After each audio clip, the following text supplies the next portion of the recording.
right, so some people are coming in, so I hope you guys are having a wonderful Sunday.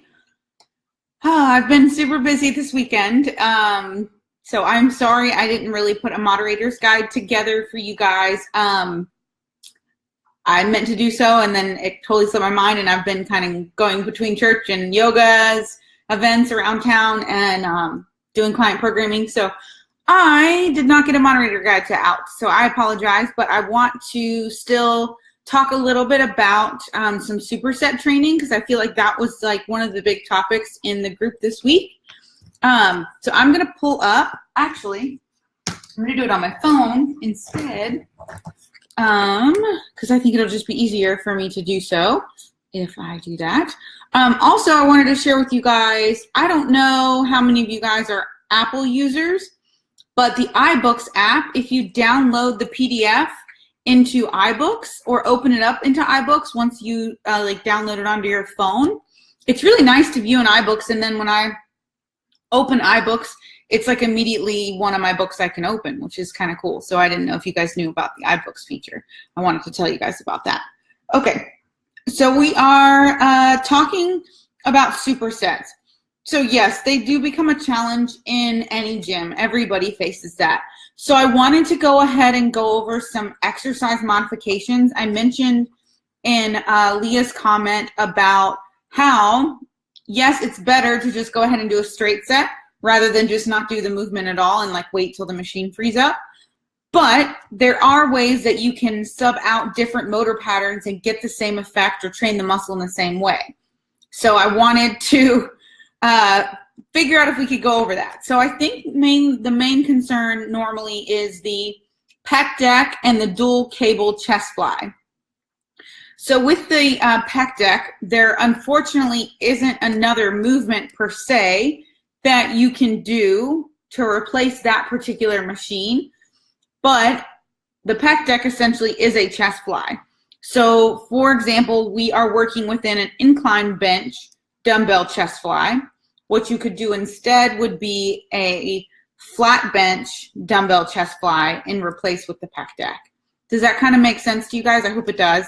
The dual cable chest fly, the modification for that one, unfortunately, unless you have this unique like seated cable system at some gyms, the best bet there is to just wait for that one, unfortunately. Like I said, there's just some movements that you can try to replicate the motor pattern in the muscle, but it still doesn't quite get it as well.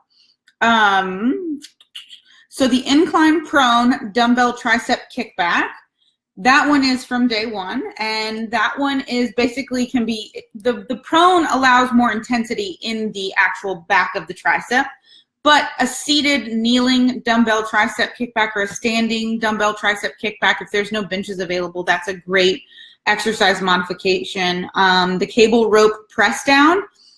The ropes are sometimes hard to get at a gym, the attachment themselves. There might not be but one in your gym. There should be like a V-bar though. I don't know if you've ever seen that one. It's got like kind of like nodules on the end of it, and it's a V-bar.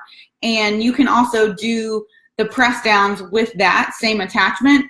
There's also a tricep dip seated machine. If you have that at your gym, you can also replace the cable press down with that tricep dip machine movement, because it's very similar, like I said, it's the similar motor recruitment and motor pattern. They're still pressing down, still pushing into the tricep. So yeah, so somebody said that makes sense, great. Okay, so the quad superset in day 2, the elevated dumbbell or kettlebell. Some people have the access to kettlebells. Some people need the variability in dumbbells because the increments of the weights are a little bit more like female friendly with dumbbells than they are with kettlebells. I feel like kettlebells go up by like 8 and 12 pound increments sometimes, and you just can't get anything in between. So sometimes you have to go with the dumbbell there. But I like the grip of the kettlebell, obviously. The elevated dumbbell kettlebell sumo squat. Say you don't have access to 2 platforms that get you elevated at the same height, or they're being used, or one person's got one here, one person's got one over there, and you just can't get yourself elevated equally. You can also go with a Smith machine sumo squat. And because I say that, or because of that, I know that the Smith machine squat is a movement already, but when you change it into a sumo squat with the Smith machine, you're allowed to lean back into it. And so you can actually get your tailbone lower than your kneecaps, getting you the same effect that you would get on that elevated sumo squat, which is when your tailbone drops below your knees because you are elevated and there's room for that dumbbell or kettlebell to have space between. So that would be a good option. And the dumbbell step-ups, I really kind of feel like you're not going to have an issue trying to get that one done because you can do them on steps, like actual stairs if you have stairs in your gym. I just feel like that one's not one that's asked many questions about. So then we have day 3, the wide grip underhand cable pull down. Some gyms have machine pull downs that are isolateral pull downs, or they are seated and you have the selectorized pins. That's a great option if you can't do the cable pull down or can't get to it. The seated V-bar cable row, if you don't have a cable and you can't get to it, there's often a machine style row as well. And that's the same motor pattern there too. Okay. So day 4 superset, we have the reverse pec deck. So if you can't get a hold of the reverse pec deck, you can do a reverse cable fly. So that obviously requires you to need both sides of the cable, which is equally as hard to get as the pec deck some days. But either way, that's still a great modification for the reverse pec deck. You can also opt for the dumbbell. You can do a bent over dumbbell reverse fly, or you can do a seated bent over reverse fly. I feel like the seated, I always have to go a little lighter in weight because my torso can't hold myself up. So keep that in mind. The other superset is the cable rope high face pull. That's one, unfortunately, that I really don't feel like can be replicated very well. That one's so unique, and it targets your tricep, your rear delts in a great way. So, yeah, if anybody comes up with something there that they can modify movement, let me know. Or not modify, but exercise substitution. I've done the seated reverse flies before. Okay, great, Emily. Those are, or not Emily, Leah. Those are awesome. They're very, very hard. The seated reverse flies are terribly hard, especially like a prone reverse fly. If you're laying chest down on the bench, those are brutal. I can only do like 7 to 10 pounds on those. They are tough. All right, so superset, the seated dumbbell arc raises. I don't feel like anybody commented on not being able to access those. And I think the biggest comment I've seen through various Instagram posts and stories and different people is that the dumbbell arc raises are hard. Yeah, they are hard as, like, I mean, they're probably one of the hardest delt movements that we have in the programming. And that's because it's taking the rear delt taking the delt and requiring it to work in many planes of motion. So it's requiring it to work in a lateral raise. It's requiring it to work in a front raise. It's requiring to work in reverse that order.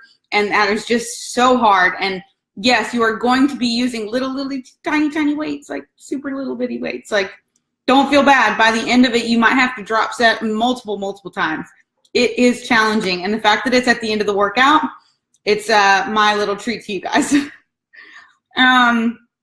Standing barbell front raises.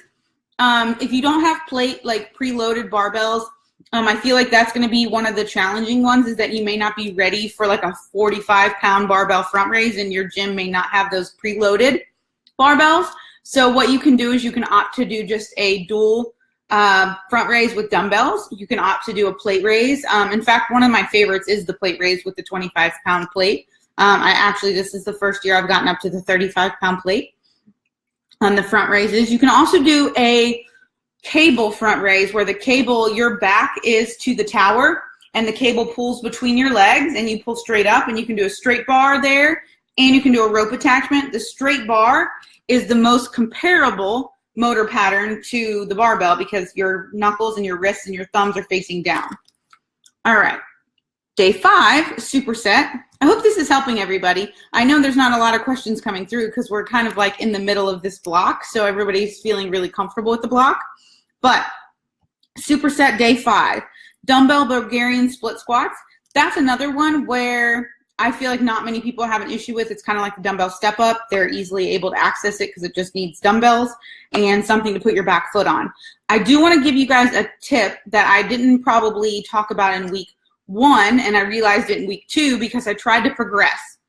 So that's what made me think about it. And you can opt to do a one arm, like hold one dumbbell in one side of your body for balance. And I say that because it gives you a counterbalance.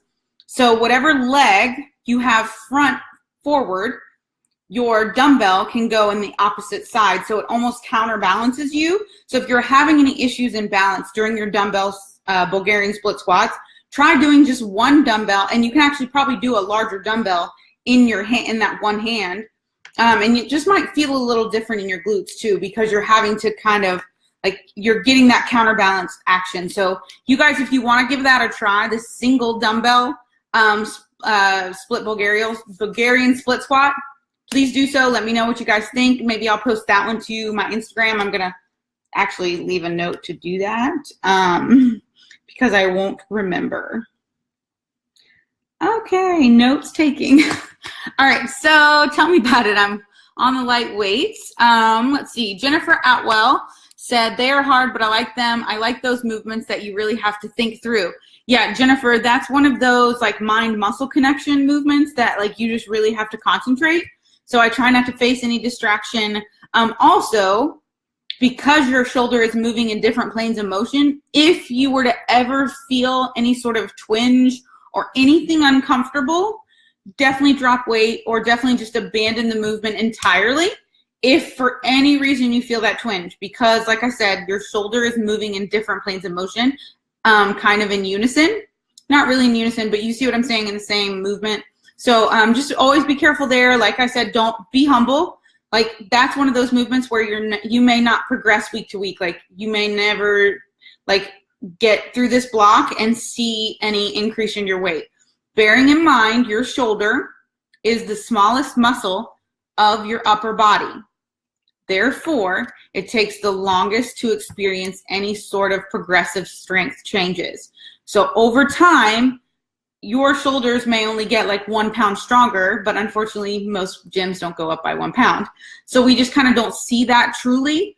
And it just takes a long time for us to really understand how much stronger our shoulders are getting, because you're not able to see those 1 pound changes. And you feel a little bit discouraged because you can't reach that next jump, that 5 pound jump.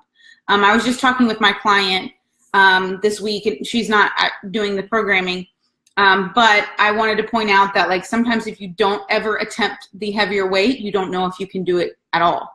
So I want to encourage you guys to make those jumps, but say you don't get 6 reps, like that's fine. You at least tried, you at least attempted. So I always want to encourage you guys to maybe make those trials. If you get close to 6, count that as your first set. Like if you get 5, count it. Like count that as your first set and you know, drop your weight and move on. Like be happy with yourself because you got 5. That's pretty darn close. Like these are goal rep ranges, guys. Like definitely, you know, give yourself some grace. So Christina Signas said the weird faces come out, those. Yes, I have this weird like twitch in my eye here and in my mouth that comes out, and they're kind of like in weird spots. And yes, it's just it's a neural muscle firing, and that's what causes like weird things to happen when you're doing that movement. A lot of times in your shoulders, you'll get those weird like firings that cause different facial expressions. So I totally get that. Okay, so Shelly Turner, I'll catch you later, I'm sure, but I had a question on the barbell underhand row. I don't feel I'm doing it right. Could you go over where I'm supposed to feel it and the movement technique? So with the barbell underhand row, I'm just going to go ahead and stand up. I feel like I may have posted this on my personal Instagram story last week and on accident instead of posting it to our Instagram. But when you're doing an underhand row, your grip is actually a little bit closer. You want to keep your arm and your elbows and your arms tight to your midline, tight to your body, and you're going to extend down just straight. Back is in neutral spine, so no like lordosis here, no strong curves, just neutral spine. And you're going to draw your elbows in, and when you draw your elbows in, you're drawing them back behind you. So you're wanting to kind of pull that barbell up to your waist, up to your midline belly button, and draw forward. So whereas the overhand row, you're a little bit wider and you get more recruitment on your outside of your rear delts. This is focusing more towards the inner of your back, right there around your upper thoracic. So giving you a nice like toned back. It's not necessarily a huge focus on rear delts, like I said, like the barbell overhand row, because your grip is out a little wider with that one. So I hope that answered your question, Shelly. Just to recap on her question, for those that won't be viewing this live, they'll be viewing it on a private YouTube channel. She was just asking for a really good demonstration on the barbell underhand row. So hopefully that gave you guys some insight and you got to see me kind of showcase that on live feed, which is weird, but I did it. Baby steps for me to try to get comfortable doing things like that. Okay, so we went over the superset. So now I want to kind of change gears. Does anybody have any questions over week 2 before I move on to some week 3 notes? Anybody? Anybody coming through? I'm sad because I moved the time and thinking that that would be better, and there's like less people watching. I'm kind of bummed, but I'm just hoping it's because it's close to the, you know, the holiday, Halloween, and people are doing things and they're out at fall festivals and stuff. So I'm hoping that's the case, and I'm not going to get too sad. But let's see. So week 3, we're going into the load ranges and the volume ranges.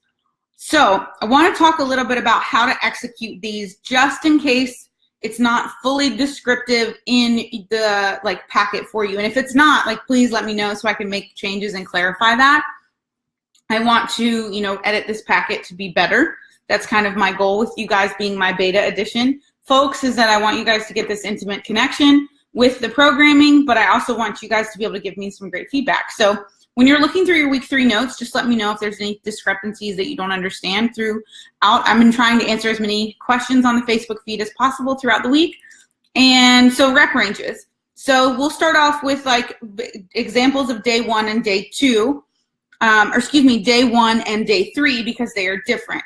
So day 1 is your chest and tricep, and it is your load range, meaning I'm asking you guys to hit between 6 to 9 reps.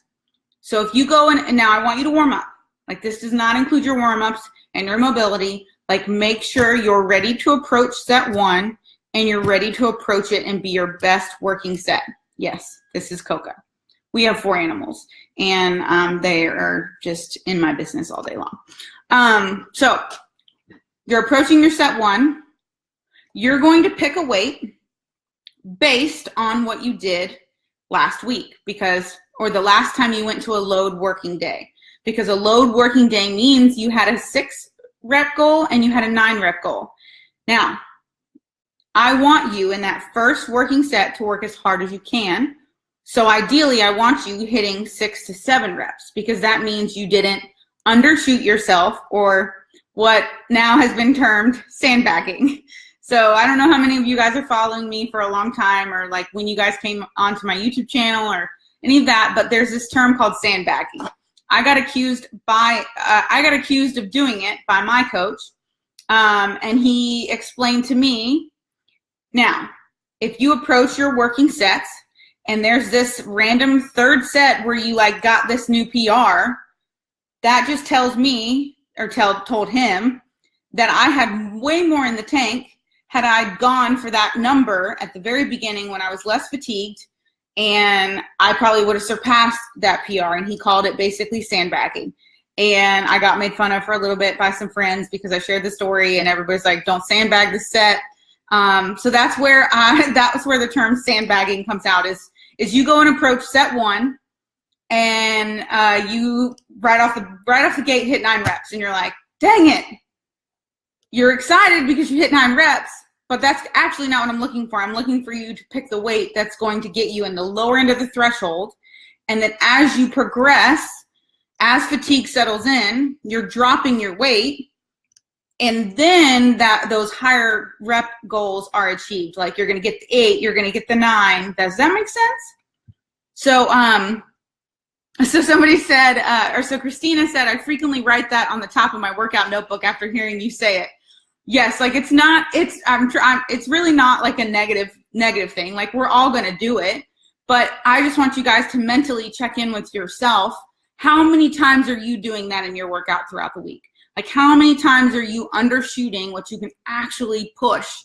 And when I started to really focus on that, I was like, wow, like I could get all these PRs. Like, I had this whole like month where I did nothing but get PRs because I stopped sandbagging and I stopped undershooting myself. And so if that can teach you guys, like, if that's basically what I want these like load and range goals to help you teach yourself, is confidence in picking the first correct working set. And I just like want you guys to really like embrace this and like enjoy doing these ranges. Now, with these ranges, you're typically like pushing yourself a little harder. That's why we're in week 3. We're going to push ourselves just a little bit harder. In week 4, we're going to push ourselves a little bit harder. Now, for those who plan to maybe do this program again, don't keep going on with the ranges. Like, go back to week 1, because your body needs to recover from these. As you progress through this week 3, you're going to notice how challenging it is. So understand, it's hard. This week is the hardest week we're going to approach. And I'm probably going to cry a little bit during my training sessions because I haven't trained like this in a long time. So bear with me. I'm going to share a little bit on the Instagram story too with you guys, because it's going to be tough. We're gonna be all in this together though. So Leah said, that's the hardest thing for me. I always lowball my weight. Yeah, and for, I don't know, who all is in what part of your like weightlifting journey, but when you're new to it or when you take a break from it, your numbers all are kind of different, and strength progression is never linear, meaning you could go in one week and be really strong, and then you kind of dip back down and you're like kind of tired, kind of fatigued, and then it comes back up, and then you're kind of tired, you're kind of fatigued, and then it comes back up. So just like weight loss or weight gain, nothing in this is ever linear. There's nothing that's just like a straight shot to the top. Like, you're going to have little ebbs and flows. So always understand that when you're, picking your weights too, that there's other environmental factors around you that determine really how strong you are that day. So Chelsea Lee asked a general question. I wanted to add in some deadlifts. Would you suggest putting them before my back days or on a day alone, like one of my rest days where I am only doing cardio? So Chelsea, I would absolutely probably not put them in on your rest day. Like I said, this is a pretty challenging program, especially if you're going with the 3-to-1 split, which I feel like you and I had talked about this, and you are trying to go for the 3-to-1 split. So I wouldn't put it on your rest day. I would actually probably put it on your back day, because you have back day, which is day 3, and you then have just shoulders, which is day 4. And then and in between, most likely there's a rest day again before you then tackle glutes and hamstrings. Because when you're doing deadlifts, yes, they are a back movement, and you're going to use a lot of your erectors and upper back, but you're going to hit your hamstrings. So I would, if you want to put it on your glute and ham day, go for it. But I feel like that's going to make for day 5 for you to be a long workout. And that's going to be pretty challenging based on what we've got here, because you have the stiff leg deadlift in day 5, you have the barbell hip thrust in day 5, and you have the single leg press in day 5. Those are all like really 3 big compound movements. And your back day, it has 2 compound movements really, they're not really compound in the sense that they're just your upper body still, but it's the underhand row and the bilateral dumbbell rows. Like, those are your big movements in that day. So I would probably put that in your back day. But that was a great question, because I'm sure a lot of people have asked that, because I know this particular block doesn't have deadlifts in it, or wide stance, like sumo style, powerlifting deadlifts. So Jennifer Atwell says, yeah, apparently I'm a total sandbagger. No, you're not. Nobody is a total sandbagger. We just sandbag occasionally. And so Sean said guilty. It's okay. I know I've corrected many of my clients on like bringing up it's basically just bringing up your confidence behind specific weight numbers. Some people get hung up on numbers, and they get stuck in this routine of going to the same weight every time. And when I used to train people in person, which I don't do nearly as much anymore, but I do love doing that and watching people work. I used to always get onto my women who would come into the gym, have like 5 bags on their arms, a diaper bag, a baby carrier, and then they go to these 10-pound weights. And I'm going, you just carried 25 pounds worth of stuff into the gym. Like, you can lift more. Let's lift more. Like, you have it in you. So that's just a little side funny story that I always used to get on my in-person clients about. So Christina said, so for the 6 to 9 rep ranges, for the first set, are you using the way you did week 1 for the set of 6? So Christina, most likely you are doing that same weight. We've only been in the program for 2 weeks now, so there may not be that strong progression, and you might not get the next movement up. But if you remember how you felt during that set, then maybe you know that you should go ahead and go up. Or if you noticed during week 1, when it was a load day, that you didn't ever drop down. So like maybe between set 2 and set 3, where the objectives were 9 and objectives were 12 reps, maybe you didn't change your weight because you were like, 9 was really easy. I'm just going to keep this same weight for 12. You most likely could have done your set 1 for 9, and that means your new set 6 is that next increase in weight. I hope that makes sense. So Christina, comment. Okay, Seth, I'm just making sure I understand the starting point. Yes. Okay, glad that made sense, because sometimes I think things through like out loud and I realize I'm on live and I can't go back. I'm quickly realizing that, actually. So Leah said, I added in assistant pull-ups at the end of my workout for back buys yesterday. That's a great addition. If you want to work on pull-ups, first off, I have a great pull-up video on my YouTube channel. It's called Pull-Up Hacks, I think is like the main title. And it's in my Audacious Bikini Prep series. It's one of the last videos in that prep series. But it was a pull-up hacks. And if that's a goal that you guys want to accomplish, or that's what you want to seek out to while we're doing this structured progressive program, if that's a goal you want to work on while we're doing this program, because your strength most likely is going to increase because you're doing things very systematically. If you want to add in some of those hacks and want to add in some assistant pull-ups, I would highly suggest actually doing it at the beginning of your workout before you're fatigued. If that's a goal of yours, like go ahead and add it in at the beginning. Just don't max yourself out. Like don't do like 5 and 10, 3 and 4 sets of it. Like maybe attempt 1 and 2 sets.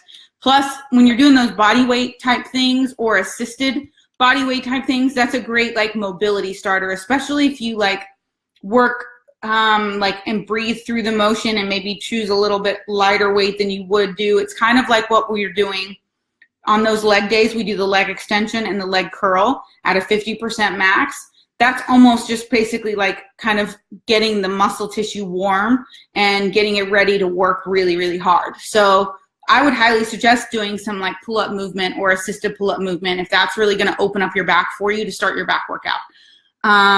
So Leah said, that works. I took off like 30% of my body weight for the first 3 sets and then 50% for the last one. Yeah, when you're doing it at the very end of your workout, you're especially with your biceps, your biceps are super fatigued at the end of this workout. Like, oh my God, they are screaming. So that's your secondary muscle in your pull-up. So I just would put it at the beginning, girl. Enjoy getting improvement on your pull-ups. Okay, so we didn't talk about the volume progression. I feel like it's going to be pretty self-explanatory because I explained the load progression. But the volume progression, you'll notice that there's only 3 sets. Like, that's all you need here, guys. Like, this is a lot of reps. Like, a lot of reps. Don't need 4 sets. I don't really want to tell you guys to overachieve or to overdo it or encourage that at all in the least bit. Like, abandon the movement after 3 sets. Like I said, this workout these rep ranges are challenging. I don't want you guys to overdo it. You gotta allow recovery. And if you're gonna hit things for 18 reps, like that's a lot of volume. That's a lot of volume, guys. Your volume is gonna go through the roof those days. So, don't do a 4th set. I promise. Like enjoy only doing 3 sets because they're gonna be tough. But the same kind of goes for those. Is set 1, aim for 14. Now, most likely, when you go back into your previous week 1 and week 2, the weight that you ended off for 12 reps is most likely what you're going to be able to do for 14. And I say that because 14 reps is a lot, but you're going to get those extra 2 reps in because you're not really fatigued yet. So I would definitely use those 12 rep range, like whatever you got for 12 reps in the past 2 weeks. That's definitely going to be a really great starting point for you for your set 1. And then most likely you're going to go down a notch for set 2. And you may get then 15 to 16 reps because you are working within a lot lighter load than you have been before, but you're working on, it's a different type of muscle hypertrophy. When you're doing these high reps, you're basically flooding the body or flooding the muscle being worked with nutrients and water, and it's just like a constant pump the entire time. This is like that pump-based workout. You guys are going to see that in your volume range work. That's where you're going to notice it the most. Like, it's going to be crazy. Like shoulder day, y'all are gonna be pretty surprised at what you see with yourselves. It's going to be fun. I'm really, really excited for this week with us. I think it's going to be a lot of fun. This is like when the part of the programming gets like, it just lights me up. I love this. I love this style of training. And like I said, I haven't been able to do this personally for many, many weeks, just because of the health issues I've been going with. And like now my training is able to progress into more of what I love, which is like this kind of stuff. So yeah, so now I've learned that I just can't do this stuff all the time because I was kind of doing that all the time. Unfortunately, just because I enjoy the hard stuff, and I enjoy beating myself up a little bit too much. But yeah, so you guys are gonna have a lot of fun with this workout. I feel like we're about to close out. Kind of bummed, guys. Only 6 people showed up in here. So I really encourage you guys to give me some feedback on time. Like I said, I want to try to get it to you guys a little earlier maybe, or if later works better for everybody. I don't know what time zones you guys are in, but like if me doing this at like 7 is better for y'all, and that just means more of you guys can be here in the live, like I'll do that. So just let me know. But I feel like we've answered like quite a bit, and I hope everybody feels really confident going into week 3. And I hope you guys have a lot of fun with it. I'm like I said, I'm super stoked for going into this week with you guys.